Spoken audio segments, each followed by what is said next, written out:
Okay, welcome to another episode of Warriors Whiteboard Wednesday. Dashian Miller here from Warrior Concepts here in East Central Pennsylvania. So if you're ever in the area, we're situated between Williamsport and Harrisburg. Harrisburg is the state capital. It's 2.5 hours northwest of Philadelphia, 4 hours east of Pittsburgh, just to kind of center it. Anyway, if you can make it, that'd be awesome. And if not, well, there's always these things. Anyway, so this week we are taking a look at Kihon, something that is highly underrated, and people get way too overconfident about what they think they know and things like that way too early, right? So if you've been on for this week's training, we kick off the theme on Monday evening Eastern time. 8 p.m. Eastern time for our weekly Kuden podcast. And so the theme is on Kihon, but we got to get past this definition. And I know. Well, see, I don't know that Hatsumi Sensei is using the word basics or if translators are using it, but this keeps popping up in his quotes and things like that, right? So Kihon beyond basics, and we're taking a look at form to function, function to freedom. What we're looking at here is things that are based on a quote from Hatsumi Sensei that the biggest misconception is that Kihon are for beginners, okay?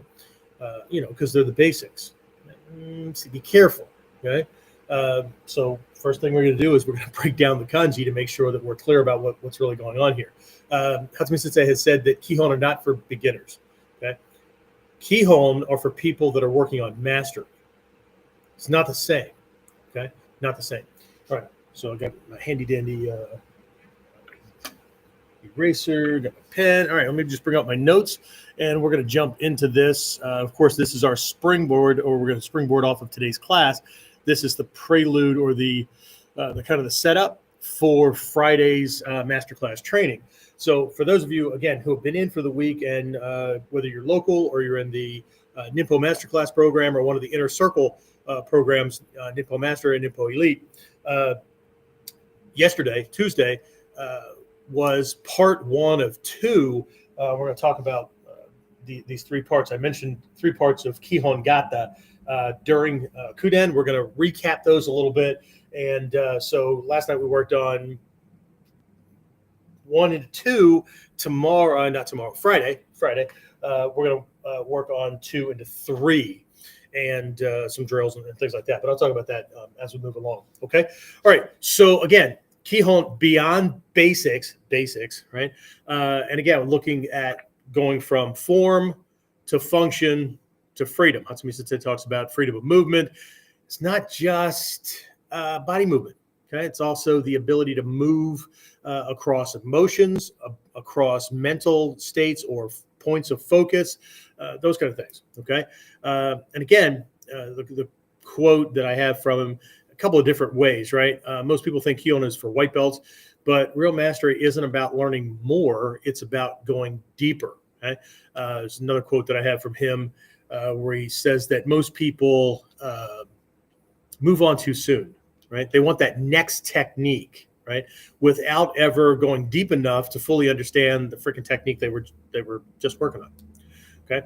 So again, first thing we're going to do here is we're going to break down the kanji. For those of you who know me, and this isn't your first go around with me in one of my classes, you know that I like to get to the kind of the rationale behind things instead of just translating or taking anybody's translation of things, right? So we're going to break these things down and take a look at what's really going on so that we can understand that these are pictures, right? They're very much like hieroglyphics, right? Egyptian hieroglyphics. Of course, they're not, right? They're Chinese, right? And then the Japanese adopted them. But by and large, the majority of kanji are pictures of something, right? Of a person doing something, of a concept, those kind of things, right? For example, the kanji for parent, right, actually paints the picture of a parent's job, okay? So what you have is a box with a person standing on it, and then to the right of that, there's the kanji for child, right? So it is someone who stands from a higher vantage point or perspective, overseeing the children, okay? Not letting them do whatever the hell they want, not being a child themselves, that kind of thing, right? Coincidentally, the kanji for discipline are two kanji brought together that individually looked at, right, means a beautiful child, okay? Because a disciplined child is a beautiful child. Interesting, right? Anyway, all right, so Kihon, right? Kihon, normally translated as basics or fundamentals, those kind of things. And again, people get in their head, right? If it's basic, well, then that's for beginners. Except that what we're going to move through here, and something I mentioned during Kuden as well, is that what a fifth dan or a 10th dan or a daishihan or a soke sees as basics, it's not the same thing that a white belt or a mid-Q or a shodan, nidan, whatever, sees as basics. Yes, the basic model is still the same, but what is a fundamental, what's a word I used this week? Non-negotiable piece of the equation. Okay. All right. So let's break this down. Okay. So the kanji for ki, not ki as in tree or ki as in energy, right? Ki is actually made up of two kanji. The radical, okay, a lot of kanji have something called a radical, points to something really, really important. Okay. So the radical is this piece right here. Okay. So use something big here. I'll have to erase it a bit, right? Okay. Looks like the ground with like a, I don't know, cross on it, like somebody died there and or they were buried there or whatever, right? Okay. But this is the radical tsuchi, I think, right? It means earth, it means ground, okay? So this is really, really important, right? The rest of this, above this, originally from the research I've done, originally way back when the Chinese were doing their thing with kanji and whatnot, this was like a basket, okay? But it's come to just kind of mean or represent something that is built or constructed, okay? So whatever this is, right, it's sitting on the ground, right? But its stability, it's not its structure, but its function and its reliability and those kind of things are highly dependent upon the ground that it's sitting on, right? If I've got a basket full of, let's say, apples, right, and I sit it on a sloping ground or a rock that's not flat or anything like that, right? If even if it doesn't fall over then, right? If somebody bumps it, if a breeze comes along or whatever, I can end up with dirty apples because they're just going to spill all over the place. If I sit it down on wet, marshy ground, right? Not only are the apples underneath going to get dirty, muddy, they could end up rotting faster or whatever, but the basket's going to break down, that kind of thing. Really important stuff, okay? But this kanji, right? Everything points to that piece, right? So this means foundation. Okay, foundation. It's that which we build everything on. Okay, ichimonji no Kamae, okay, and ichimonji no kata are seen as the foundation of Budo and Inpo Taijutsu, right?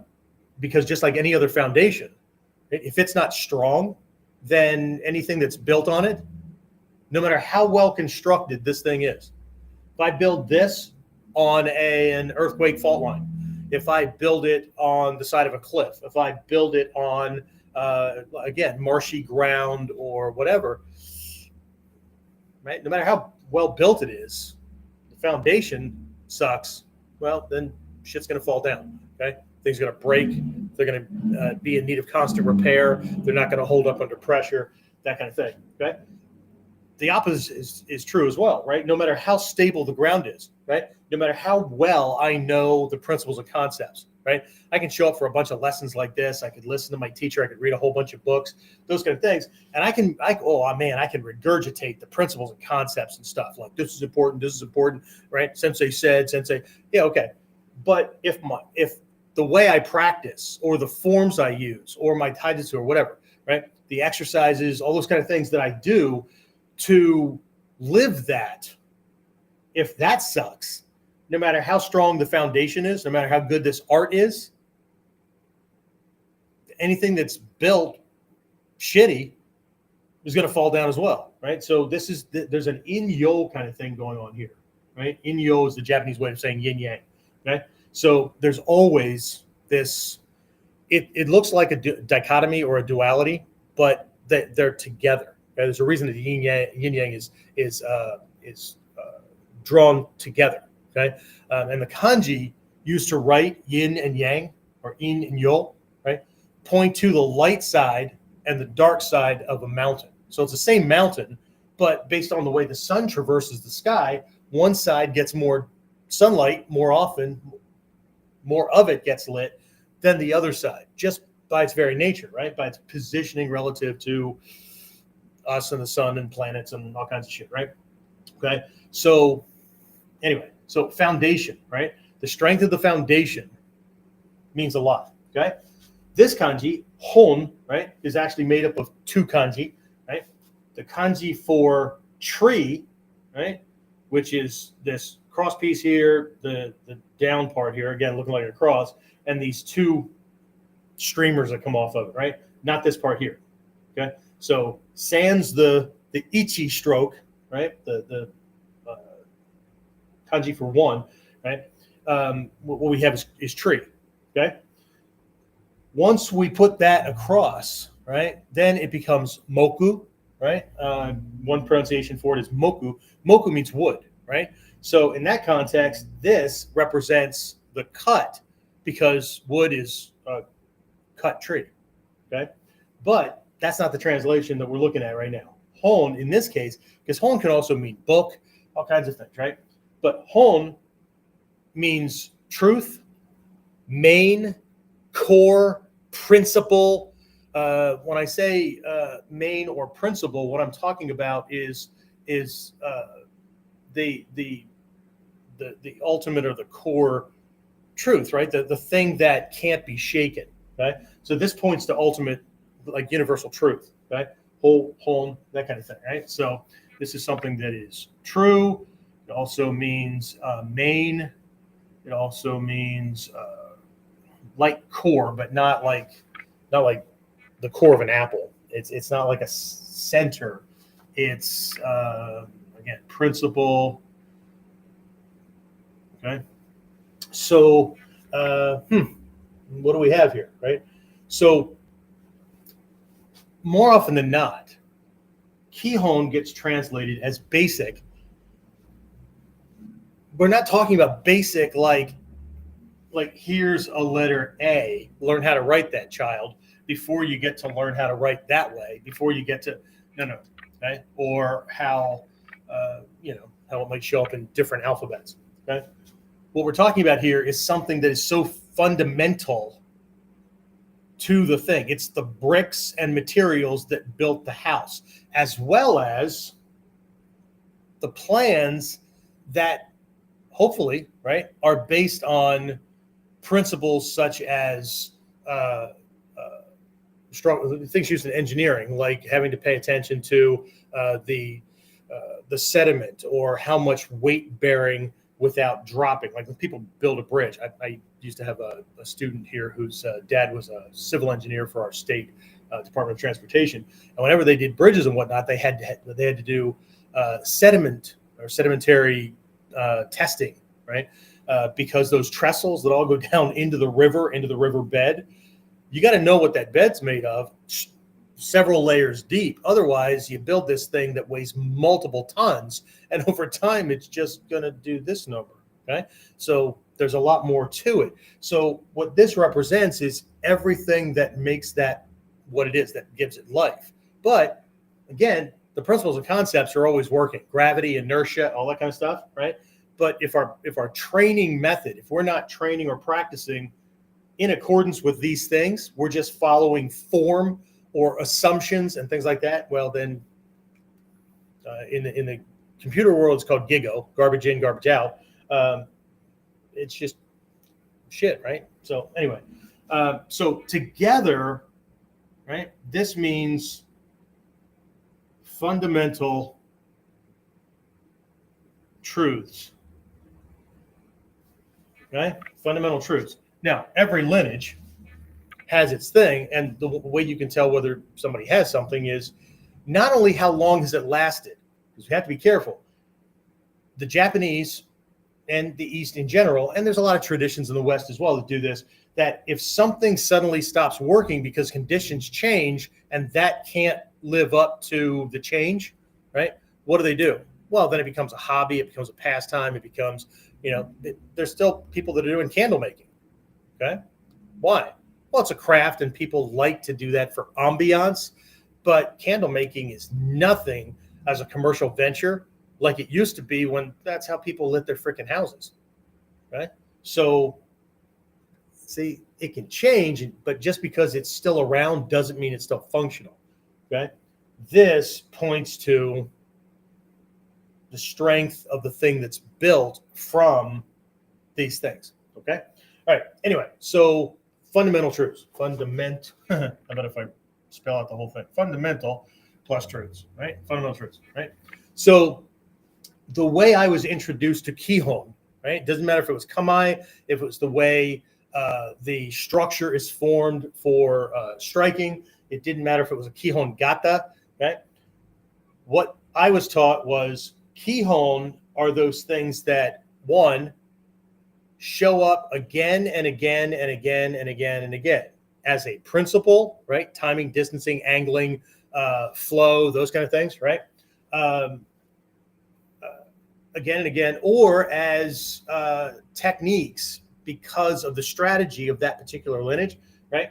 And so they're non-negotiable, okay? But, right, so that's this. They're non-negotiable, okay? This part here, right? Now we're going to point to this, the thing that's built. We're supposed to practice the Kihon until we want to throw up. And then by all means, go throw up. What I mean by that is, oh my God, if I have to do that technique one more time, not that again, right? Masters are ones that keep coming back to the Kihon, okay? Take a look at that as we go, right? But now what we're looking at this is that Kihon are to be practiced again and again and again to integrate them into the nervous system, into muscle memory, that kind of stuff. So not only can we do them right, but we go past that, right, to where we can't do them wrong. We can't get it wrong, okay? But the reason we can't get it wrong is because it's so ingrained in muscle memory that you don't have to think about doing it to do it. It's kind of like moving your foot from the accelerator pedal to the brake pedal as soon as you go, because somebody's doing something weird or something happened, whatever, and your foot just moves, okay? It's that, okay? Hatsumi Sensei said that one needs to train to the point where the body doesn't need the mind. Right? But most don't, which is why Hatsumi Sensei said most students move on too soon. Okay, so again, Hatsumi Sensei's quote, right? Kihon is not for beginners; it's for those who seek mastery. And I'm just shifting my notes here. Got a new printer coming, but not here yet. We're having some printer problems, so I can't print my stuff out. Look at my notes. Anyway, this would be a good time for me to remind everybody, like, share, follow, that kind of thing. If you're on YouTube, subscribe. That way you get new stuff. But the other big thing that it helps me, helps us, but it also helps everybody else who's looking for this level of training. Okay, this level of training. All right, we're going to come back to this one. I have a worksheet that I made up for my students. I have a lot of training resources like that, that breaks the training progress down into multiple levels. So this is 3 times 3 of a 3 times 3 times 3, right? So we're going to be looking at this from the perspective of Ninpo Taijutsu. You can call it Budo Taijutsu if you want, which is fine, okay? But this is another one of those differences that people think are splitting hairs or, Sensei says and whatnot. Budo means what? Martial ways, okay? So the Taijutsu, the body skills for Budo would be what? For winning a fight, for battle, okay? Ninpo means what? Ways of enduring. Enduring what? in Takuma Sensei's words, when Hatsumi Sensei asked the same question, right? Hatsumi Sensei was bragging about all the martial arts that he knew and all that. And Takuma Sensei said, yeah, okay, but can you survive? Survive what? I don't know. Can you survive? Whatever it happens to be, do you have that ability? Okay? So ninpo, ways of enduring, ways of persevering, ways of overcoming, that kind of thing. The taijutsu is going to include more stuff. So ninpo taijutsu, by its very nature, includes budo taijutsu. Hatsumi Sensei has also spoke on this as well. The reason he made people focus on budo taijutsu for a long time was because in ninjutsu, one, it's a variation of all normal warrior skills, and two, not only is it a variation, but how do you beat the other guy's stuff if you don't know it? If you don't know how it works, if you don't know what its strengths, weaknesses, those kind of things are, right? So, but when I got involved in this art, before people started being jackwagons and hurting each other and hurting their training partners, everybody, Hatsumi Sensei, everybody, it was ninpo taijutsu. Okay, so not my fault that everything fell into disuse. All right, so we're gonna take a look at 3 levels of progress. If this were a different class, we might look at this from the perspective of shuhari, right? That preserve or copy, break, and transcend model. But what I want to do is I want to take a look at this from the perspective of Kihon, right? Not only will I write this stuff out, but I'm going to ask some questions along the way. Of course, we're not interacting live because I can't see my little chat thing at the moment, and there's a reason for that. Every time we bring it up, somebody decides they're going to hijack the freaking feed, and so we just make that not possible. So anyway, we're going to take a look at this from a beginner's level, an intermediate student's level, and an advanced student's level. But while it can be your whole training career for you, right? Moving through, it can also be seen from the context of any given kata or any given technique, but that would be a second round through this. So my guys who've been around for a while and had this, if you're operating at this level already, I highly recommend that you grab another one and take a look at your kata. I'll put it down here. Types of kata, types of scenarios, and go back through it to make sure that these things aren't broken. These things aren't broken, right? To make sure that the technique is working the way it's supposed to, because at your level, you're supposed to be working on street readiness, not just technique proficiency or skill proficiency. Okay. All right. Anyway, so again, 3 layers, 3 levels, right? So again, I'll write down beginner up here and intermediate and advanced, where everybody wants to be. Even if they didn't earn it, they still want to be there, right? It's ego's nature, okay? But what we're looking at is the main focus of the training, okay? I get it. We want to know everything about things. There's a lot of people who won't do anything unless they know why or unless it makes sense to them. Well, if you're not at this level or the level of a teacher who's teaching this stuff, even if they told you why, Grandpa, when you're working on your car, why don't you just to fix it? Why don't you just move that part over there? That's nice. Can you go to Grandma? I want a drink. Awesome. Fantastic. Okay. Or if I just go, well, the car would stop working. I'm not going to explain the workings of an internal combustion engine or an electric motor if I end up with a car like that, or whatever, right? Because he's not going to understand it. Okay. He wants an answer, but is he going to understand it? Okay. The problem with a lot of folks is they won't do shit unless somebody tells them why or why it's important. Okay? Mikio talks about this stuff. Where's you guys can see it, right? My model and whatnot. Okay? Mikio talks about this stuff. The root cause of most people's distress and suffering is they won't do anything unless there's a promise of a reward or a threat of punishment. Otherwise, I'm good. Thanks. Okay? In which case, that's why they stay average. Okay, so beginners, focus on mechanics. Okay, not the guy that fixes your car. Mechanics. Okay, form. You could say form, right? So there are 3 areas of study at this level. You can do whatever you want, any way you want. However, there's Kamae, there's striking, and there's body movement. I used to just write down BM, and then I had some assholes point out that that meant something else to them, and fantastic, whatever. Okay, so Kamae, striking, body movement. Okay, so what does Kamae teach? Okay, if you were on for Monday's Kuden, I used a metaphor of kata being like a delivery truck. Okay, let's say you go to a furniture store and you buy new furniture, whole living room suite for the living room, right? Go to IKEA, I don't care where you go, right? You go to this thing, you order it, you pay for it and stuff, and they schedule a day, and then, right, it gets loaded up on a truck, gets delivered to your house, okay? Do they drive it in the front door and park it in your living room because you bought living room furniture and now you're just going to climb in and out of the truck? No, that's how a lot of people treat kata, okay? Or any form, okay? But the truck isn't the furniture. The truck is a delivery vehicle. Kata or any forms are that. Hatsumi Sensei has said the kata or the form is not the lesson. It's only an indication as to where you need to start.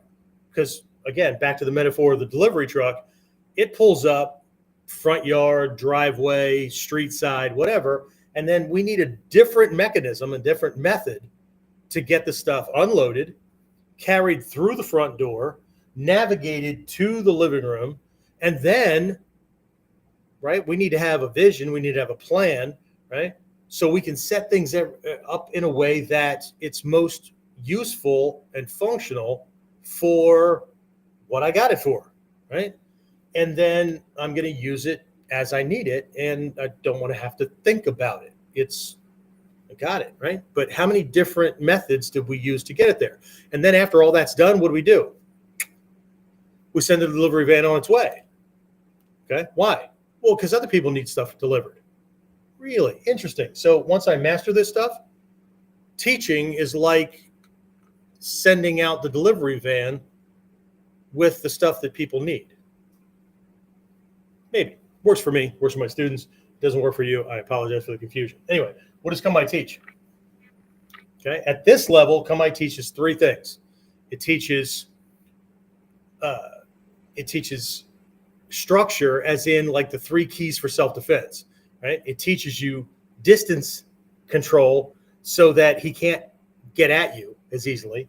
It teaches you how to remove as many targets as possible so he doesn't have easy access to those targets, and the targets you can't cover, right, or you can't remove, you cover in some way, right? Different Kamae, different actions, okay?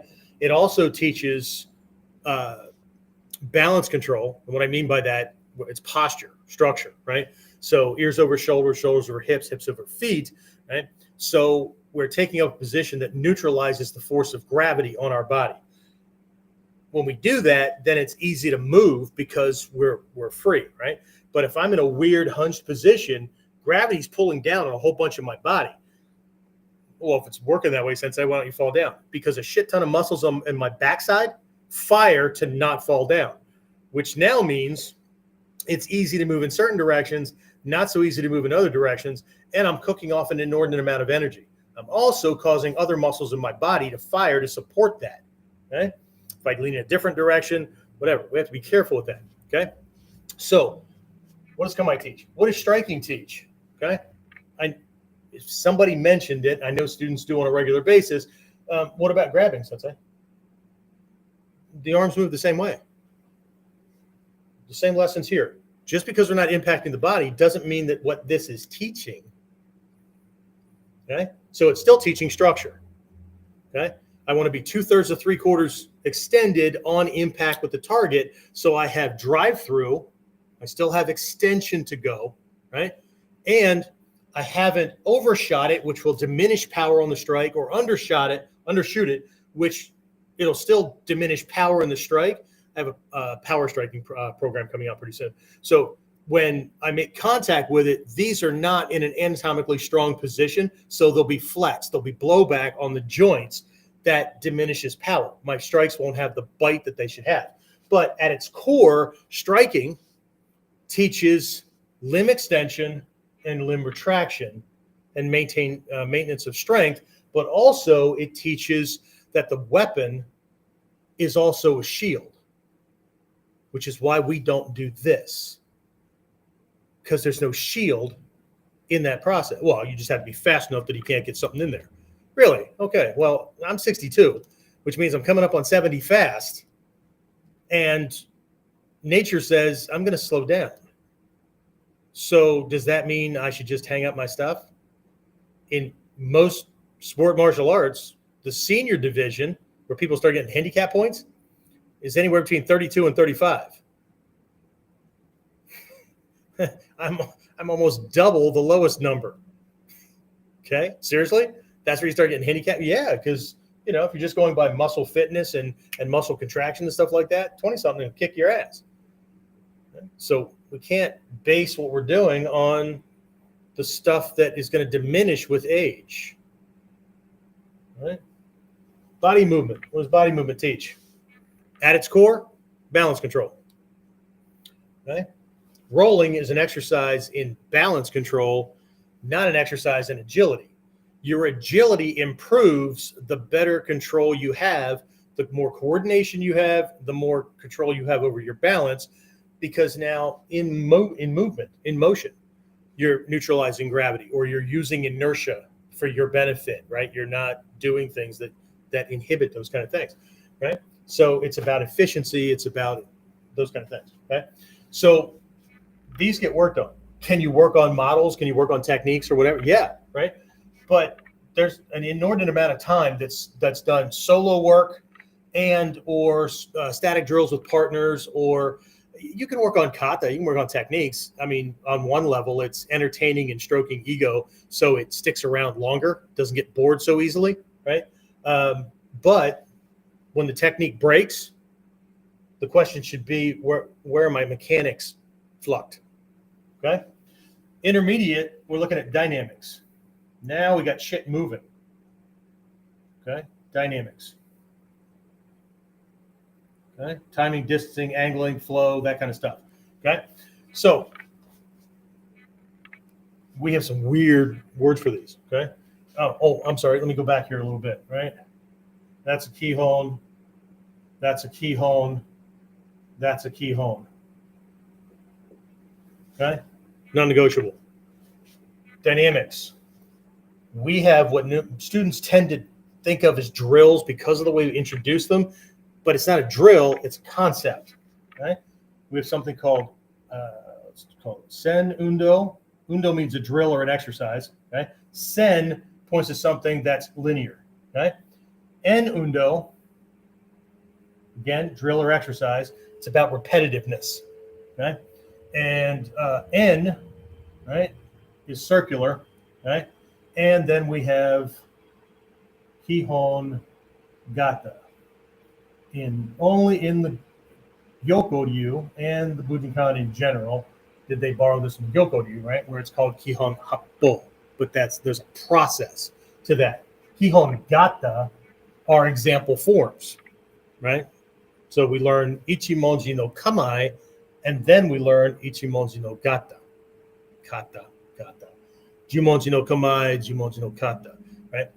Other lineages don't have it that way, and there's a historical thing. So we have to understand that like a bunch of our lineages were not designed for ranked beginners, or because it was a family thing, people grew up in it. So, but if you came to the lineage, whether you had prior experience or not, there's no beginner scroll. Even the Koto-ryu, the Kudai Dori scroll, just because it lists 5 Kamae, is not a beginner scroll. Right? There's a way more behind that. Right? So Kihon Gata, right? But now we go back to the same question, right? Okay. So here I'm just going to do the drill here very, very quickly that we introduce people to, but it's not that thing. Okay. If we make it only that thing, then it becomes a kata, but it's not kata. It's a drill, right? So we teach people based on using tai sabaki, right? Which is moving around in Kamae, right, to hit particular angles, right? There's this sub skill within all of Tai Sabaki known as naname. Naname means diagonal. Okay, most of you know this. Okay, so let's say they're practicing using Doko no Kamae, Ichimoto no Kamae, Seigan no Kamae, whatever, right? And so their partner's going to punch again and again, or kick, or grab, or whatever, and they're going to practice naname, naname, naname, naname, naname. So they tend to, in the beginning, right? These students tend to call this the zigzag drill because we're just moving, right? But are we moving outside the punch, inside the punch? Then they start breaking up. Okay, so senundo is this kind of thing. Enundo is a back and forth drill where both people are doing the same thing. So my partner may throw a punch, and I shift away and do just a basic scooping kind of uke nagash, uke uchi kind of thing, and then I punch in, and then he punches in, right? So we're moving back and forth on these angles. And I move back in, and burn, and I move back in, and burn, right? This kind of thing, right? But I'm moving back, and then I'm attacking. He's moving back, and then he's coming back in, right? But we're ending up moving around, out and back in, out and back in, out and back in. Okay? So I'll get to Kihon Gata here in a second, because most of you know some kind of Kihon Gata, Ichimoto no Kata, Kosei no Kata. There's no Kosei no Kata. You can make a Kosei no Kata. Okay? Look at the lineage where Kosei comes from. Find shit that they do all the time or what the primary principles are, and you can create Kihon Gata. Anyway, Senundo. What does Senundo teach? Well, it's like moving to Kamae, yeah, but do you have to stay in the same Kamae? I said that's how we introduced things, okay? This level combines this level more dynamically. This one is about being able to take up Kamae, right? Make it and go to it correctly. This one's about doing it based on me. This whole level is about me, you, right? Making sure that my body can do these things. I can be working with a partner, but if my timing or my flow or matching his thing or whatever is off, in my class, it's forgivable because I need to make sure the student can do these things, okay? At this level, it's about him. I should know how to do these things so well that I don't have to think about where my damn foot goes.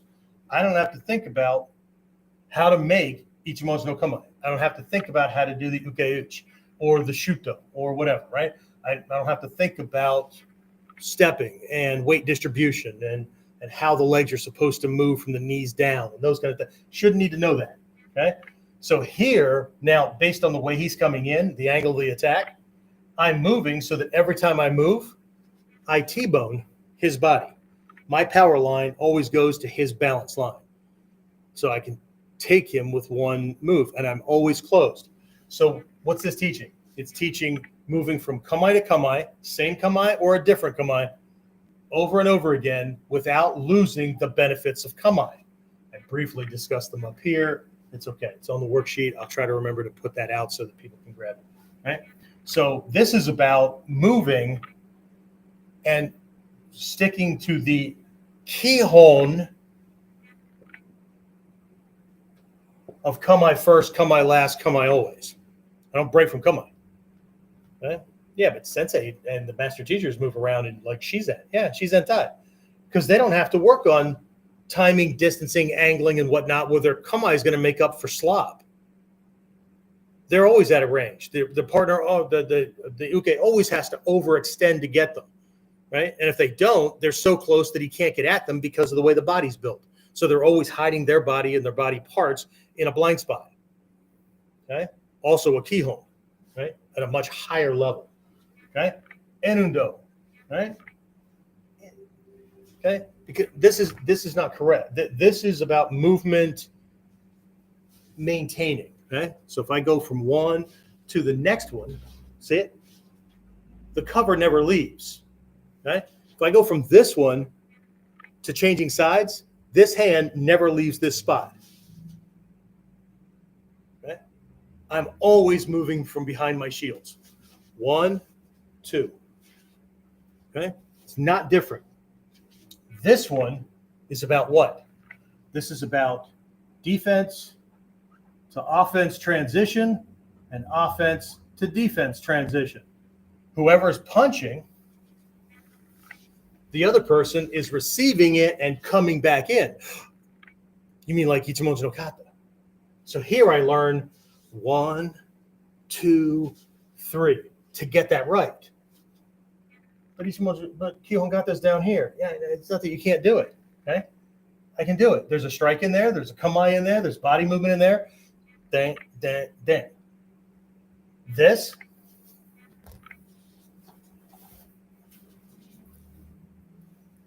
Right? So we're both practicing. One's going from defense to offense transition, and because he doesn't stop back here or she doesn't stop back here and comes right in, the other one has to go from offense to defense. Because I don't know if you've ever been in a fight or not. That's pretty much how shit works. Okay? So it's defense to offense transition, not defense to whenever you fucking feel like it to go back in again. Okay? You do that stuff up here. But here, there should be flow. There should be timing. There should be rhythm. Right? There should be a sense of comfortable confidence with these in motion. Okay? What's up with the Kihon Gata? Okay? Kihon Gata, do they teach strategy? Maybe. Okay? But at this level, what we're looking at is still combining these. Okay? And it's about understanding effectiveness. Okay? So what's a kata? Well, at this level, it's you want to be an expert, you want to be a master. So here's how a master would do it. Here's how a master would shut this thing down in 2 moves or less, 3 moves or less, 4 moves or less. Okay? Not, well, I don't do it that way. I do it this way. Okay, well, okay, then if you already know more than the masters, then why are you in this dojo? Okay? I used to have a teacher that would talk that way. Okay? So effective, but what's the rule of survival? The number one rule of survival is not, well, rule of survival is just survive by any means. No, that's not it. Okay? Because that doesn't make me more than an animal. I get that. But if whatever I'm doing, let's say I'm in a survival situation, right? And I need to collect water and I need to purify water. Okay? If the method I'm using doesn't put back at least the amount of water I'm losing in the collection or purification process, I will die. Okay? And science has already shown what that is. It's 8 ounces of water for every hour in a 70-degree room sitting doing nothing more than office work. 8 ounces an hour. Okay? So if the amount of effort I'm putting in to get my return on investment is less than what I'm putting out to get it, I'm screwed. Same thing with food, anything, right? Any of the other activities that I'm doing, right? If the food and the water I'm taking in isn't sufficient for the kind of fire structures I'm building or for the shelter that I'm building or whatever. We're seeing these survival shows all the time. People build big old things or whatever, but they're not very smart about water and food, and then they get sick, and then, right? So it's about the primary rule of survival is energy conservation. Okay? So I'm learning about effectiveness, but I'm learning about efficiency. This is not about winning a fight. This is about ending a fight quickly. That, my friends, is a keyhole in this art. Not a 2-minute round, not a 5-minute round, okay? Not having a good fight, okay? No. We're not training to fight. All these are kihon, okay? But I thought these were stacking kihon. Yeah, but the thing, kamae to kamae, without losing the benefits of kamae, that's a kihon. It's a fundamental. Staying behind the shield, right? Defense to offense, flow, not 1, 2, right? And same thing. Whoop, shit, right? Okay. That ability is a Kihon. Effective and efficient. Okay? How do I apply Mushadori without locking up my own shoulder, without cooking off more energy? Because I could win a fight. I could win an engagement with this person. But how much do I have left over when 2 or 3 of his friends come off bar stools and come over? Or even one. Okay? They're now fresh. And I'm minus some points. Speak to the video game, guys. Okay? So, is what it is, right? What time do I have? Okay, good. Right? So, advanced level, right? We call this staging, or you could use the term intent, right? What's behind it? This level down here, this is kata. Okay?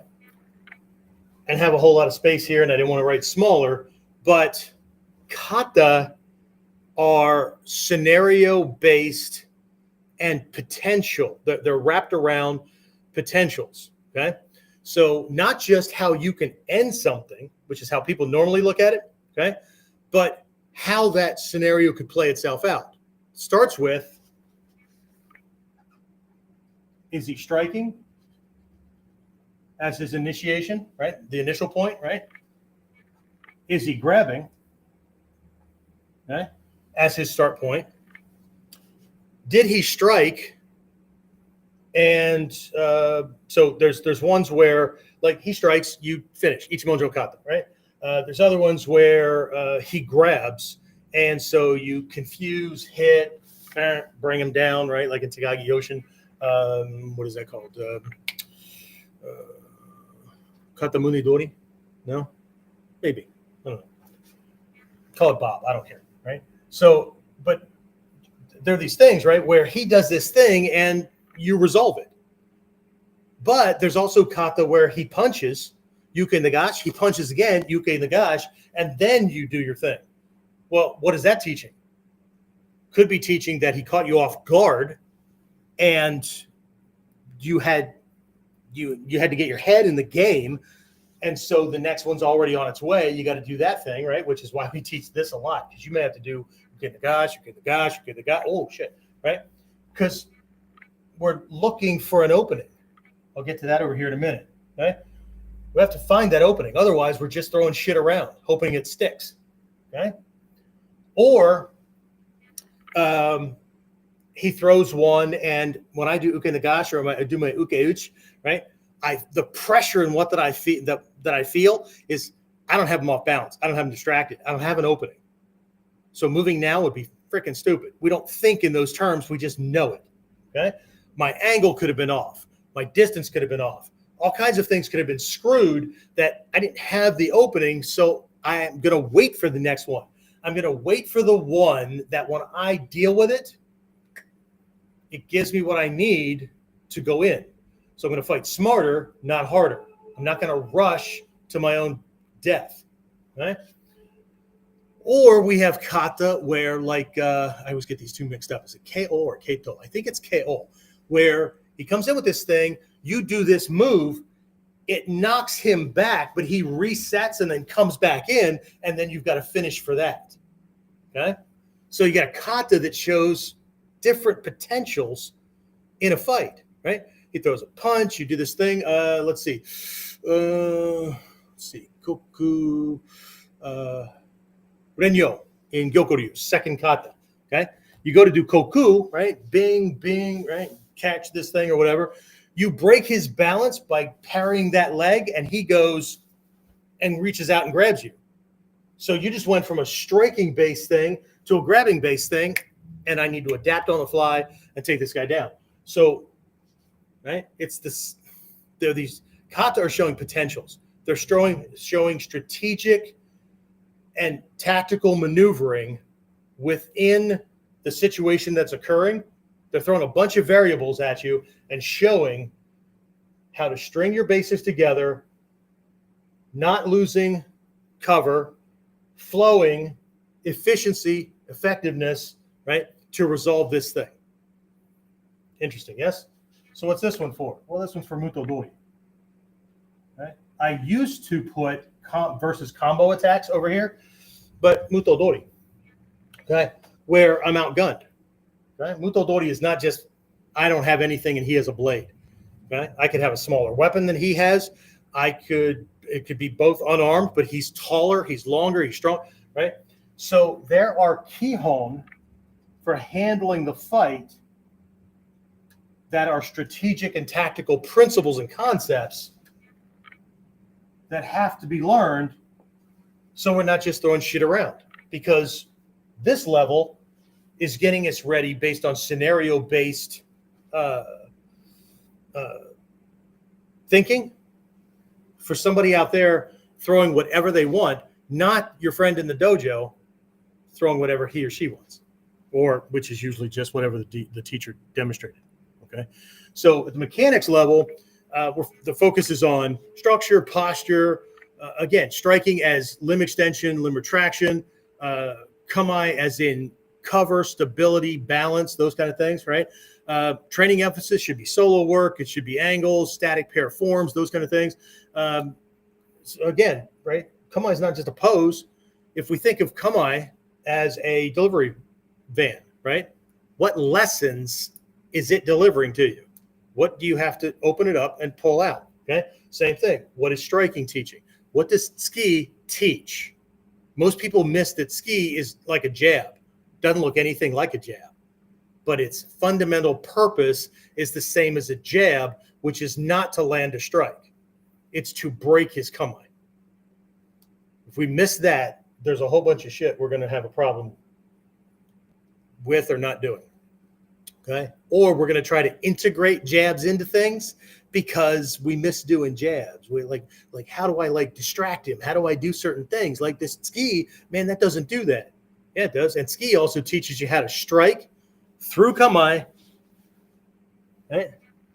So that you pierce through his ability to, whenever we do these things, right? At this level down here, the idea is to be able to do these things well, these things, but Kihon here is being able to do these things in a way where he can't defend, he can't escape, he can't counter, right? He can't hit you while you're trying to do it, right? As a matter of fact, last night we were working on these things, and I had students go to do something called Ken Nagare, flowing punch, which is just an Ichimonji or Seigan version of Jumonji no Kata, right? So we had them shift, but not with any kind of uke nagashi. They had to go straight to this point, right? And be touching their partner. So as they drop that knee to move in, everything moves in to do it. But here's the cool thing. You don't have to move because this is a white belt technique, or not white belt. This is an explanation I got as a white belt to aim for. A properly executed technique in Ninpo Taijutsu. It doesn't matter if I apply pressure or he applies resistance or countermeasures, he gets hurt. So if I position myself in one move to that point, it doesn't matter if I move in to do it or he throws the next punch. When he punches, he drives that point onto the Boshiken. My distance is right. He'll never land it. He thinks he can reach, but he can't, right? That's naname, right? And I don't have to push. I don't have to do anything, but my kamae has to be right and my angling has to be right so that when he punches, this doesn't fold. Okay? That's cool shit because now when the video cameras are rolling and it looks like you did something where you were fending and his punch collapsed his structure and he fell down, nobody's going to say that you were beating his ass, which will keep you out of prison. Okay. Anyway, so that's what we have, right? Very quickly, what time? Good. Okay. So I don't have an alternate color. We're going to focus right here for a second, just to close things out, right? This Kihon Gata. No, you know what? Before I do that, let me go back through. I just covered what mechanics do. Section 2, let's see. So the dynamics level, right? Again, one of these things is pointing to posture transition without losing the benefits of Kamae. Way too many people do this. They go from here to here, or they go from here to here, or they throw a face forward or whatever, and they're not maximizing use of their Kamae. Okay, even from here. Okay, moving through Jumonji back out into Ichimonji. Okay, because I started out here, but from here to here, from here to here. Okay, so I'm moving around and I'm moving from Kamae to another Kamae. The shield never goes away. The shield never went away. It's not, right?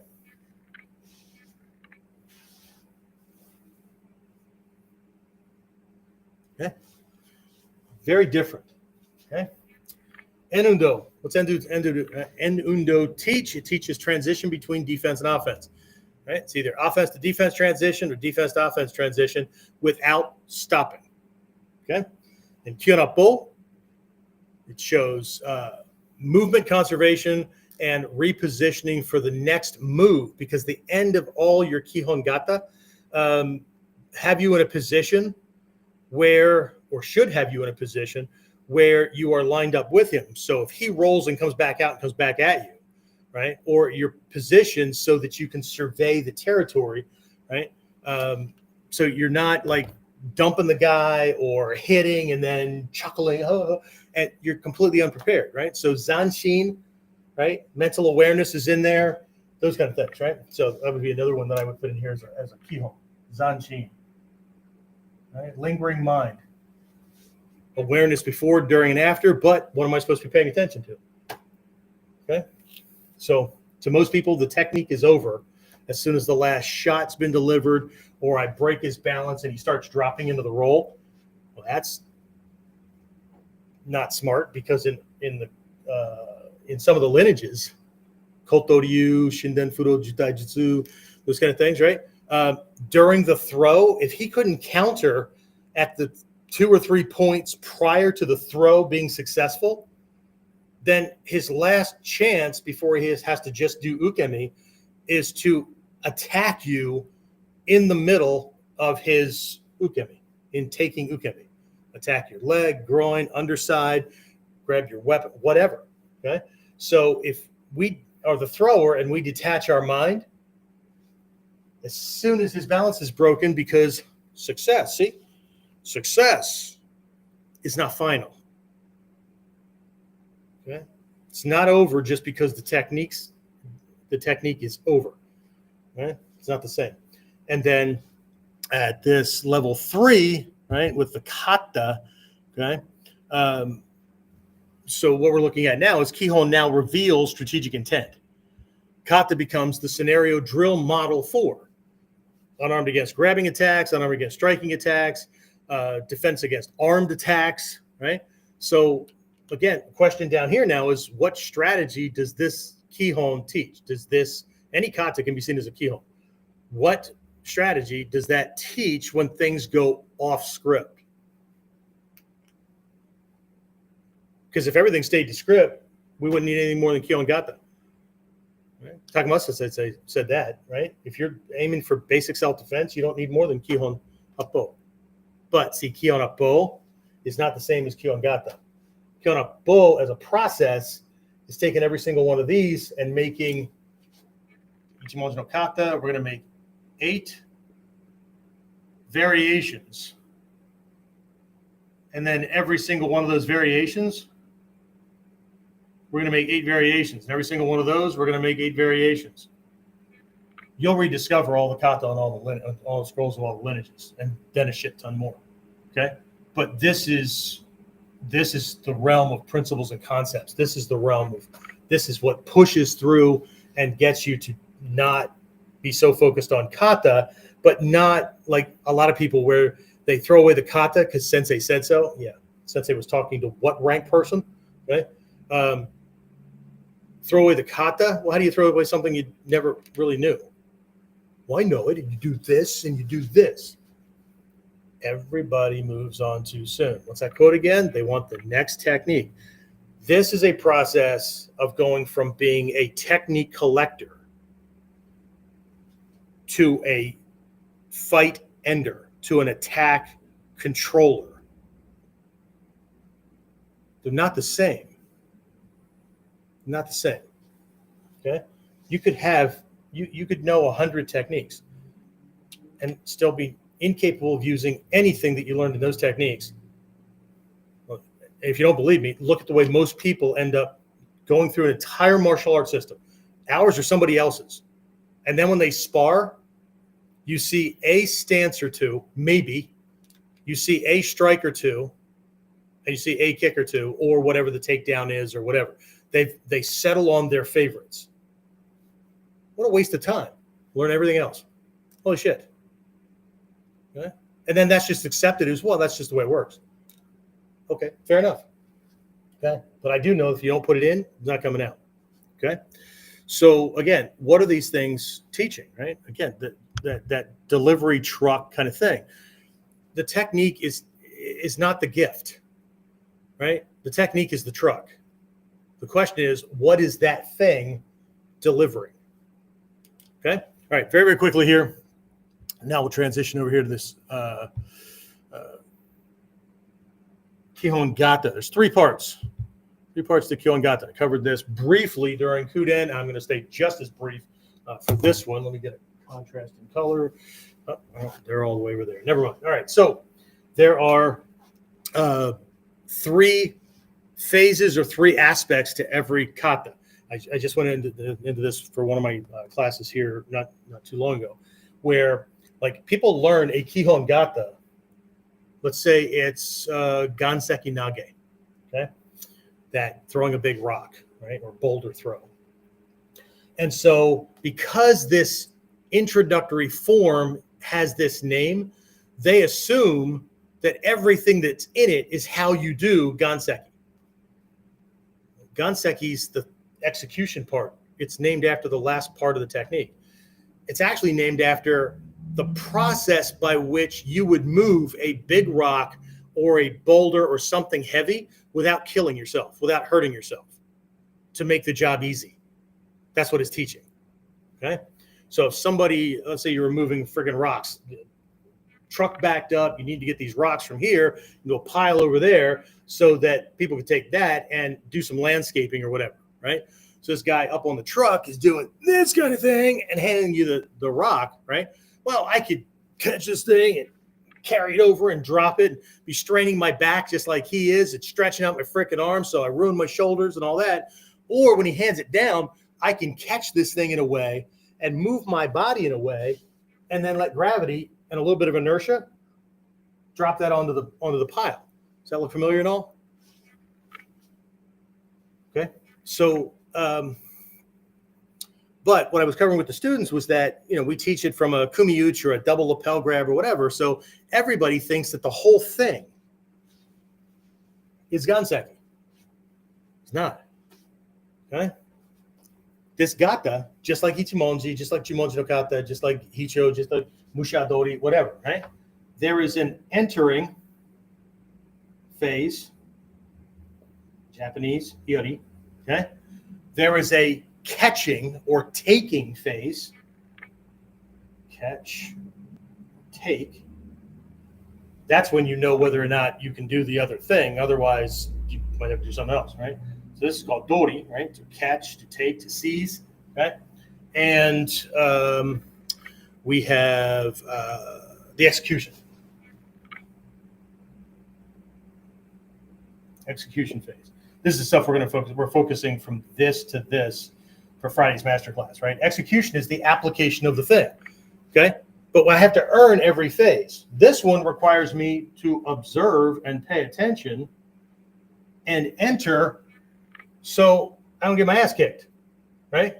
How do I move in so that he can't counter it, escape, resist, those kind of things, right? When I take him, I have to take him in a way where either he's off balance or he has locked himself up. His resistance and all that has been neutralized to the point where, again, whether I do it or he resists it, it helps me, right? And because it's working for me, I just carry through. This is just carrying through, right? This is just waza, right? This is the technique. This is the way we're gonna move his body around, right? Could be a shuto, could be a lock, could be a throw, could be a pin, whatever. Okay. So last night's class, we focused on entering in a way where when I was there, it was going to take very little, right? I had already taken him. And even if he were throwing, I had students doing 1-2s by the end of class, right? So partner was going 1-2, and partners were kind of deadening these things because the first time they threw a 1-2 for speed and ran into that spike right there, not this one. This one he cleared, and then there's a shadow right here. And then as he threw this, he impaled himself on that. But either way, even before we did that, they just went to Kamae, and from right here, turn as far as you can go, throw yourself over that lead knee as far as you can go, and reach out. And it should fall short. For Shodan Nidans, it should barely touch, but it's not going to rock the brain. Okay? So 3 phases. Each one of these needs to get worked on because entering is a Kihon. Catching properly so that you know that the technique is just going to happen. I don't have to force the technique to happen. It's just going to happen is a Kihon. It's a fundamental ability. And execution is understanding the technique in a way that I just know where to go. Okay? Kihon. Okay? It's all fucking Kihon. Okay? But not if we think that Kihon, those are basic. Those are beginner stuff, right? I'm beyond that. Well, then you're beyond mastery. And I don't think anybody that shows up for these things and puts up with me talking for this long is beyond that. I think that we mean well. I just had somebody at the end of Kuden last time say, man, the way you break this stuff down and you describe it, part of that is my job as a teacher. This is not fluff. It's helping students get here faster than I did. That's how the scrolls are written out. Here's the bare minimum you need if you follow through with this to get from where we are, 1,000 years from now? From where we are to where you want to be. Teacher's job is to help a student get from point A to point Z faster than they got there. But 2, this was hard-earned or hard-won insights. Because you can only replicate the same frickin' forms over and over again before ego convinces you that you already know it. And then you try to do that against somebody who does Taekwondo or somebody who does Muay Thai or somebody that does shoot fighting or the guy on the street who's just fucking drunk and throwing shit any way he wants, and you get your teeth handed to you, and then, shit, this shit don't work. This shit works just fine. Okay? So we just need to be careful. Right? So just a quick reminder here, right? Power without flow is clumsy. Flow without structure is chaos. Right? Mastery lives between the two. Okay? So in closing, right? Everybody begins and ends with Kihon. That's on a path for mastery. Everything begins and ends with Kihon. But what you see in Kihon depends on your level or what you should be looking at as Kihon. Okay? Because when I'm doing certain things, right, I may be focusing on my breathing pattern because if this extends a little bit farther or a little bit longer, right, my breathing can be the thing that inhibits my ability to go on because either I start to hyperventilate or I'm not breathing out as much as I'm breathing in. And so these negative gases, carbon dioxide, carbon monoxide, those kind of things are building up and starts to cloud the mind. It inhibits muscle movement, those kind of things, right? Okay. So again, for Friday's class, for anybody that's been following for a while, please do not click on any of the old links that you might have in an email or anything like that. We're no longer using the Friday virtual training URL. It's still onlineninjaacademy.com, and I know what I have here, but look at the slide that came out. I believe that this one is Kihon Flow Masterclass. So it's not all this. It is onlineninjaacademy.com well, it should be at the bottom of your freaking screen right there. So onlineninjaacademy.com /Kihon Flow Masterclass. Okay. $9. Be on Zoom. Get it. Even if you can't make it, you're getting the recording, getting all the lessons anyway. You can always send us emails with questions afterwards, get some feedback. But that's what I have. So let me switch back over here. Get off that part. There we go. Awesome. All right. So hopefully this served you well. I know I gave you plenty to just run with your training. But if you want to hook up, you want to do any extra training, if you're interested in looking at just going farther, or just getting some feedback on where you are, where you might be stuck, and some suggestions for going forward. No obligation, nothing like that, right? Just shoot us an email, right? Send it to, now this is going to be different, right? So send it to warriorconceptsonline.com. So you can send it to Warrior C, WARRIOR, the letter C, at warrior-concepts with an S -online.com. And in the subject line, put call request, and then we'll start exchanging things back and forth. I used to use a calendar, but I need to make sure I know a little bit about the person to make sure we're even a good fit going in. So tell me a little bit about yourself, training background, that kind of stuff, and provide a couple of days and times that you would be available for a 30 to 45-minute call, if it goes that long, where we can discuss your sticking points, your training, next steps, those kind of things. And if you want to know about the programs, that's fine. We can do it, but I leave that off the table because if nothing else, even if you never work with me personally, you will leave that call or that Zoom session with next steps for you, right? Tailored for you to get some traction. All right. So that's what I have. Kihon Beyond the Basics, Form to Function, Function to Freedom. Hope this worked for you. It's going to, if it doesn't, then I don't know why you stuck it out this long. All right. So I will talk to you again next class. Hopefully I'll see you on Friday at the virtual training. And if not, then I'll see you next week on